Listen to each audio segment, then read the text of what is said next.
Hey guys, welcome back to TechMan. Today, let me show you how to use Motion AI app. Here's a quick beginner's guide to using the Motion AI app. First, download Motion AI from the Play Store, then log in using your Google, Microsoft, or your email. Once you're in, start by syncing your calendar.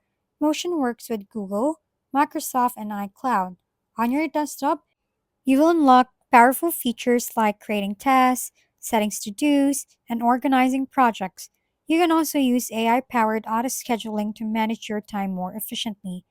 Motion lets you collaborate with teams, share workspace, assign tasks, and even block calendars to avoid conflicts. On mobile, you can manage your schedule on the go with built-in integrations for apps like Trello, Slack, and Asana. Motion becomes a smart hub for productivity. Try it out. You can even get started for free.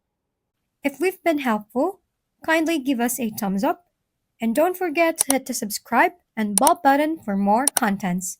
For any questions and suggestions, comment down below.